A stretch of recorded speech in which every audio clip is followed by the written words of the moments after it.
Bulldog, a weapon debuted in Halo Infinite, and will be showcased in this video from awesome Halo mods such as Halo Reach Infinite, created by RPA60. Halo Infinite's weapon sandbox plays impressively well in Halo Reach. And then we move over to Halo 3 Mythic Overhaul, created by Mythic Jakui, where the Bulldog dismembers Covenant.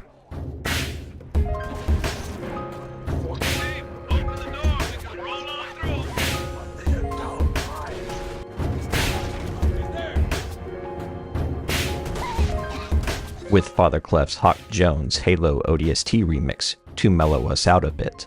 Sure, I could play Halo Infinite to show the Bulldog, but I just have much more fun playing these Halo mods that implement the Bulldog perfectly with so much more grit. And I specifically want to praise RPA60. Picking up and tossing fusion coils has never been better than in Halo Reach Infinite, and this mod has the best looking imported and implementation of the Halo Infinite weapons along with the equipment features.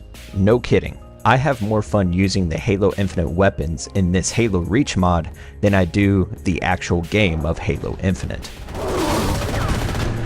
Even the details of the rounds seated in the magazine look fantastic. And let's take a quick moment to admire the details in the variation of the DMR, the Bandit rifle, as shown on screen.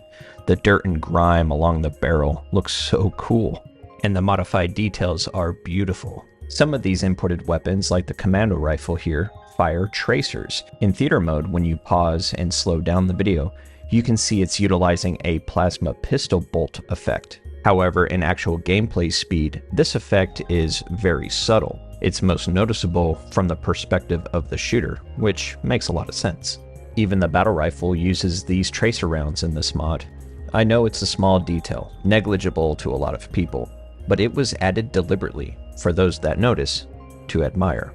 While a small detail, it's a practical feature. Now, let's go to the Bulldog. Did you know the Bulldog is actually a rather practically designed weapon, even by today's standards? As before, I've teamed up with Instructor LaSpina, head of Spear Training Group, and you are going to hear us speak some Halo blasphemy in this video. And I know where it all stems from. The Bulldog replaced the shotgun models that all came before Halo Infinite's Bulldog. Bungie designed their shotgun as a power weapon that would instantly eliminate an opponent at point-blank range. Meaning in multiplayer, you would fare better baiting players to come for you, only to surprise them around a corner with an 8 gauge. Or in the campaign, closing the gap upon the flood to dismember them. But the sporadic grouping of the pellets lowered the shotgun's range effectiveness. The shotgun has always been effective against the flood, but for shielded enemies, you gotta put the barrel on them. So the Bulldog came in. This 12 gauge Bulldog has a more effective range with its tighter grouping and is quick when chambering a new shell, with the ability to dispatch an energy shielded foe in 0.65 seconds. With the target less than 15 meters away and every pellet landing a hit. So do you want a shotgun with range that could take 2 to 3 shells to put down a fully shielded Spartan? Or one powerful shot point blank range, where quick opponents could stick you with the plasma grenade right before their demise, or strike you with an energy sword, or a gravity hammer, or even melee you, and possibly knocking you off kilter so you cannot land that powerful shotgun blast. It's all give and takes, as Instructor LaSpina says. I appreciate it when a shotgun has effective range in a video game, because if I can prevent my opponents from getting closer to me, then I might as well keep an effective weapon that can do just that. I get it, it's fun to use the more powerful shotgun, but it's pretty darn powerful in these mods. Throughout this video, you're going to see gameplay of Halo Reach Infinite utilizing the Bulldog for the most part, as well as Halo 3 Mythic Overhaul. You can download all the mods shown in this video in the description of this video and play them tonight. Now let's quickly enjoy some of the sights and sounds of Halo Reach Infinite, and then we'll turn it over to Instructor LaSpina. I'm impressed. It worked for you. That's how we do it.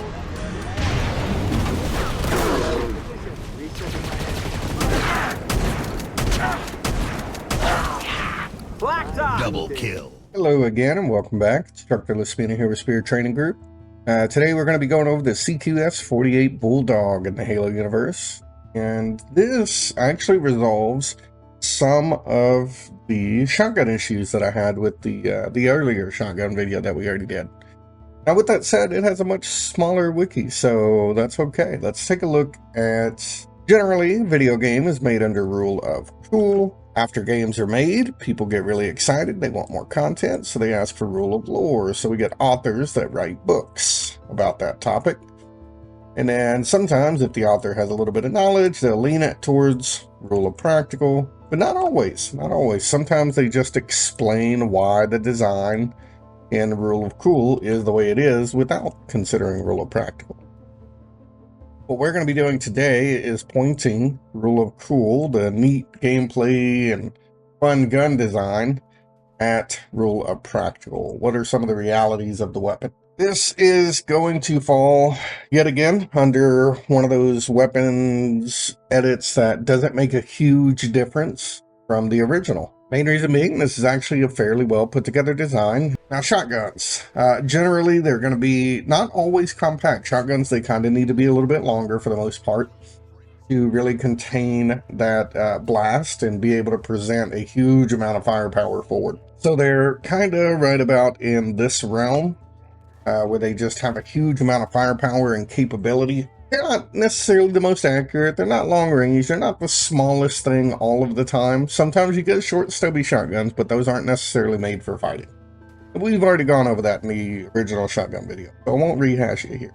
However, the role of a shotgun is generally as utility or extreme close range under 100 meters. It's to deliver a large amount of firepower in a short distance. Alright, that's about all we got. May as well go ahead and take a look, because all of these things here that I normally check off as we go, I'm going to play with the new little tab, and we're going to see how we like that. So, here is our original design. Let's take a look at what we're looking at. 37.5 inches overall. That's good. I'm glad they give me measurements, because that means I can make a... Not actually going to do it here. I already did the measurement, but I'll show you how that works. I can do a pixel measurement of that and create a calculation using the in-lore measurement, and that tells me the general dimensions of the weapon. This is a 7-round rotating drum, pump action, semi-automatic. Semi-automatic, kind of a little bit of a misnomer, but they're more or less saying it as a mechanic, gameplay mechanic. You pull the trigger once, you get one shot. But semi-automatic isn't perfectly correct for the function of the firearm itself. Used during the insurrection. Now, this is one of the points I made in the original video, is that the original shotgun, I believe, was an 8 gauge, if I remember correctly. And that is a substantially large shotgun shell. And especially when that shotgun was designed, they were going against insurrection. So they were employing 8 gauge shotgun shells against human targets. That is huge. 12 gauge is already a substantial capability against human targets. So the need for an 8 gauge in the earlier shotgun, unless body armor technology is that much further advanced, it wasn't necessary. But we see here with this shotgun, it also apparently existed during that time. If we're looking at a lore continuity thing, this is one of those things we can look at. These existed at the same time, and for the same enemy and adversary. So in theory, we could speculate what would the difference be between the different purposes of the shotguns. If I had to theorize and make a lore plug for that reasoning of these two substantially different shotguns being in play at the same time, the larger gauge shotgun, the 8 gauge shotgun, will probably be used where wildlife is a bigger problem. If you're on some planet where the indigenous creatures are larger and more aggressive, you would probably want a bigger shotgun on hand. But if you're dealing with like normal Earth-related stuff with Earth-related creatures and just humans, this shotgun would be a great option. This is one of those opportunities where the lore can really expand on that portion of the lore. And whenever you're building levels and stuff, depending on the environment, if we're, say, New Mombasa City streets, you might be able to see these shotguns more so on the ground, as opposed to, say, on the Reach, where they're the large... Goiters. It would make more sense to have a 8-gauge shotgun in that type of environment, because who knows what that wildlife is like, right? You would want more firepower in that case. So this is one of those examples where you fill a specific weapon for the specific adversary or issues that you're going to deal with. That would be a lore example. So let's look at some of the other stuff. Rotating drum. Foregrip must be retracted, push forward again. Yep, we're going to take a look at that. That's not unreasonable. Integrated sights. Yeah, I've already read through all this, and I will just simply say the lore makes sense. It's not horrible, and the gun design is actually not horrible either. Hence why I said earlier, there weren't a huge amount of variations to do on this particular shot, but we did make some. Normally, I'm going to go through here and just draw all of the things that we're going to do, but instead, I'm going to show you one of the little draft layers that I create whenever I'm taking measurements. This is a lot, so I'm going to walk you through it. Here is the pixel to measurement conversion table. So now I know all of my pixels are, 41 pixels is equal to approximately 1 inch.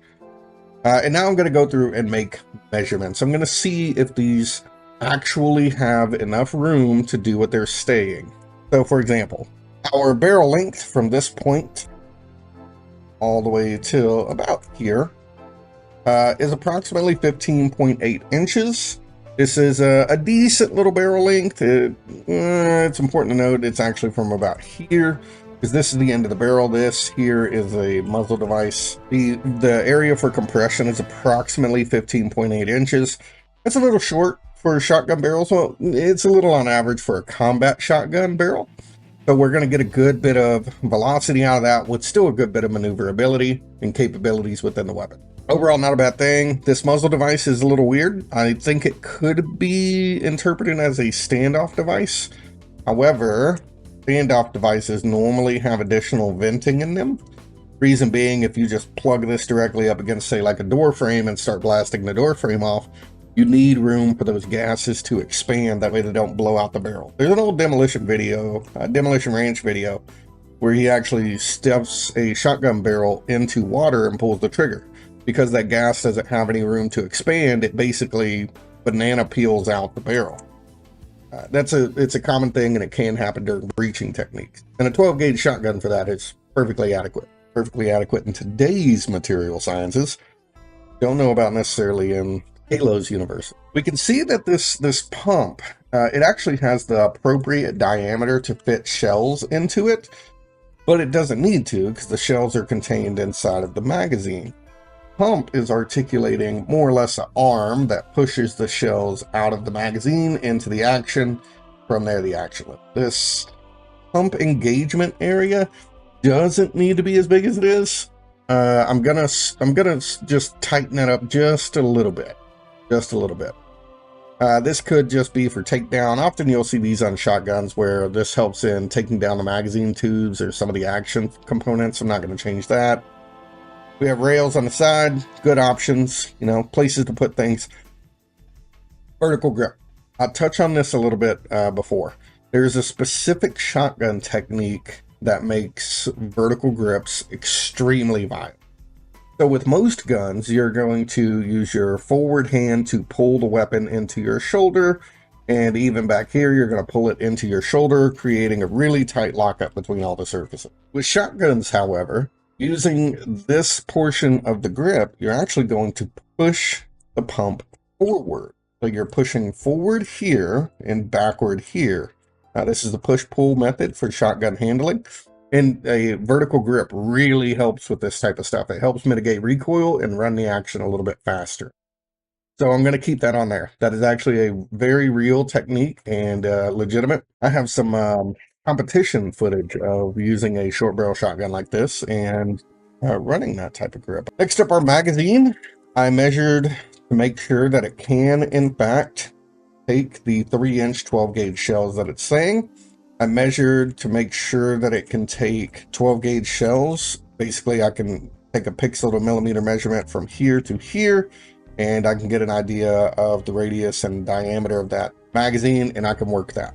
However, this is a rotating drum magazine. It technically works, but it is an external moving item. That means it has points for ingress that can jam up the mechanism. In a combat role, you don't really want stuff like that. Because if stuff gets in here, or gets in here, or gets in these openings, it can jam up the system. And it's safe to say in a combat environment, you're not going to be in a very conducive environment for, safe operation of a firearm. So we want to keep moving parts as minimal as possible. So what you can see here with this line going down and over, I actually pulled the measurements to go ahead and do a normal box magazine. Now, shotgun shells do have a little bit of a rim on them, and stacking them in a magazine can be a little tricky. We'll go over that when we get there, but there is a technique for doing it. But sometimes you will see shotgun magazines that curve. Sometimes you will see shotgun magazines that have a slanted bottom on them.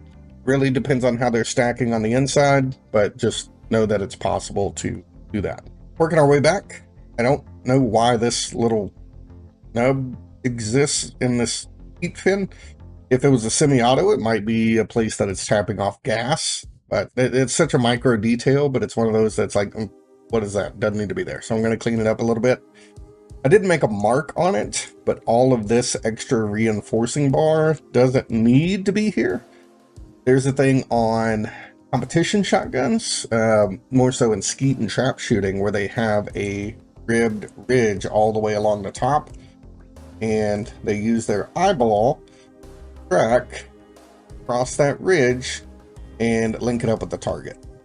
That type of sport shotgun shooting is much more technical than when I'm explaining it, and that's not my particular favorite competition to shoot, but it just know that this particular rib is a design left over from that style. Well, that's what it looks like. It is excessive material. As far as our controls go, we have what appears to be a magazine release. This might be a locking mechanism for whatever this block is. I'm not 100% sure. This type of trigger looks as though it would pull straight back. You often see this extra bulk here with straight back triggers, but it has pins for actuation and hammer actuation. So I'm going to assume it is a pivoting trigger that would come up like that.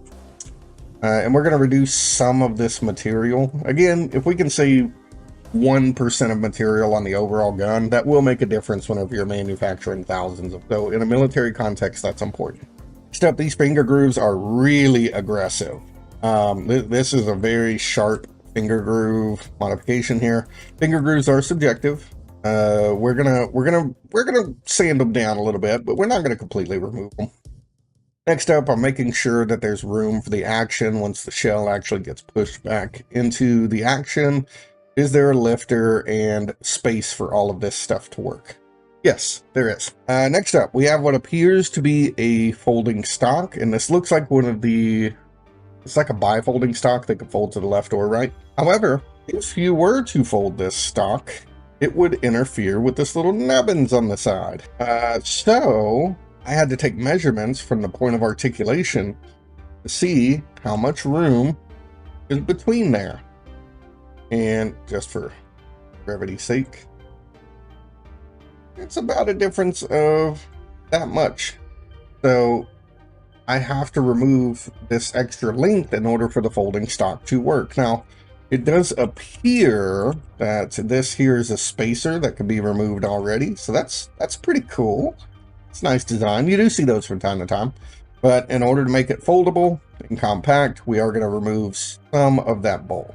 And this little nub, see how this is rounded on the outside? It has a little bit of shadow, so it protrudes from the side of the weapon. Now, when I first looked at this image and I created my edit, it was assumed that this was the ejection port and the actual bolt. However, this couldn't work because if this was a solid piece of metal, it can only go about right there before it gets locked up. So that wouldn't leave enough room for the action.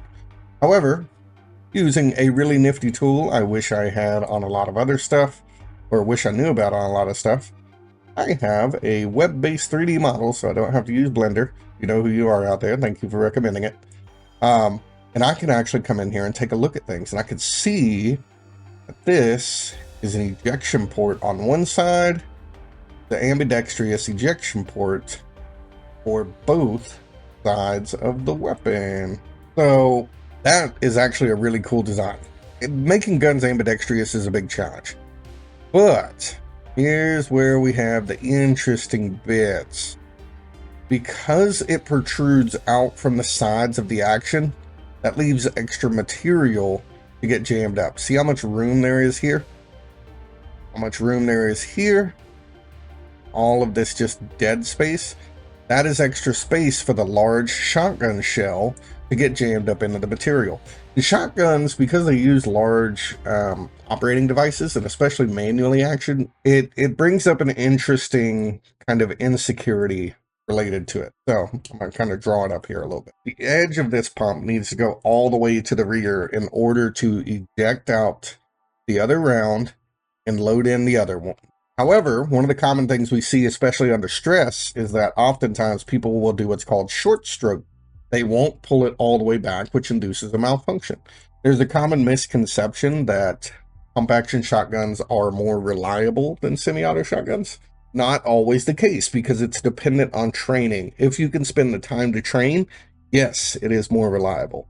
If you can't spend the time to train, then no, it's not more reliable. So it's very much dependent on how much time we're going to give to this design.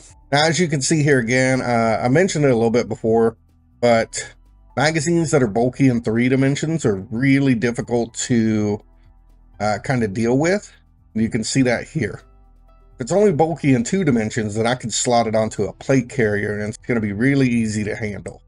However, because this is bulky in 3 dimensions, I kind of need a giant cargo pocket, and that's only going to be 7 rounds in a cargo pocket. Whereas if I have it in a stick mag, I can put 2 of them side by side, and now I have double the ammunition capacity. Drum mags, or boxy magazines in 3 dimensions, are not always great. It's cool, it's interesting, not always great. While we're on the topic of the shotgun, I was able to find a bit of footage of gameplay of it. And we can actually see the general range on the shotguns and how they are implemented. During that reload animation, I can't quite see it in here, but during the reload animation, you could see the plunger that would, in theory, push back in through the magazine to load the round. But you can also see here, we don't see that on the shotgun model itself. So in the modeling, they don't appear to have considered that round getting pushed back into the action to load in, unless this solid plate is somehow completely missing during that. Let me full screen this, and we're going to take a look at what we have next. Buck wild. There are not too much overall, just a little bit of trimming the fat. The fire selector on the old version was at the top. This means you have to flick your thumb upwards to put it into a fire mode, which is not standard for most modern firearms, for the same reason that we usually contract our muscles when we're stressed. So in the newer version, I swapped those around, so when you get stressed, you can flick it down, which is a much more common response to get the weapon into the ready fighting position.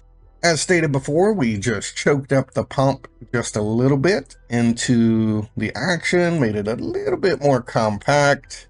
We added some porting and venting on our muzzle device. That way, if we decide to brace it up against something like a door frame, some of the material, or an enemy, we don't banana peel our mushroom out, or our barrel out. I don't know where I'm getting mushroom.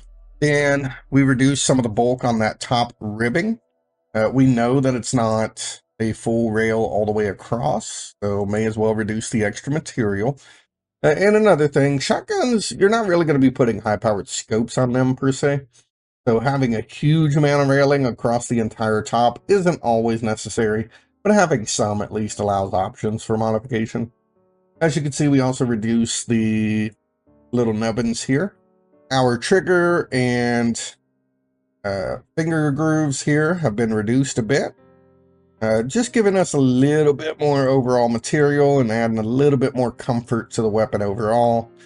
Our magazine, we made it into a straight box magazine. Again, I can have 2 of these side by side in a plate carrier, as opposed to possibly barely even fitting 1 drum. So I doubled my ammunition capacity on the user.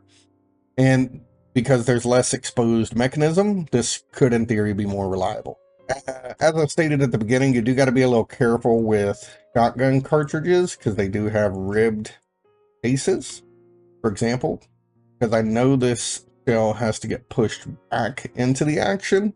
Need the rib on here to be behind the other one. If it were in front, you can get what's called rim lock. Basically, the action jams up because it's stuck on the interference between those two rimmed cases. Again, magazine fed shotguns are really tricky. It can be done, but it's something you definitely have to consider with how you're making. And this ejection port dust cover thing, we reduced it and sanded it down a little bit, so now it's a little bit flush with the receiver. There's less material for the shotgun shell to get jammed up in, and it just kind of snugs up in there just a little bit more. The main need for that is to make it just a little bit more flush.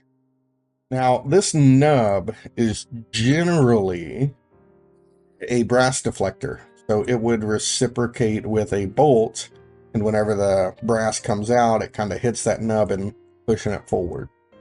The fact that it stays forward the entire time has me a little curious. I don't know 100% what its purpose is, but I'm going to assume that if some engineers are able to make it really interesting like this, possibly you could start to pull this backwards. It would pop your dust cover down, and whenever you lock it in that rearward position, your gun will now eject out of the left, or vice versa. You just start pulling this back, drops down the dust cover. Once it reaches all the way on the other side, now it would eject out of the right side. That's what I'm going to tell myself has to be the case, because I don't know why else this nub would be. I did at one point think that maybe the nub was here just to hold the stock in place. You see this on things like the AK-74, AKS, the small shorty AK with the triangle folding stock. It has a little nubbins on the side of the receiver where whenever you fold the stock, it just engages with that little nub. You'll also see these type of protrusions on some other guns like the early G36s. When you would fold their stock, they would engage on that stuff.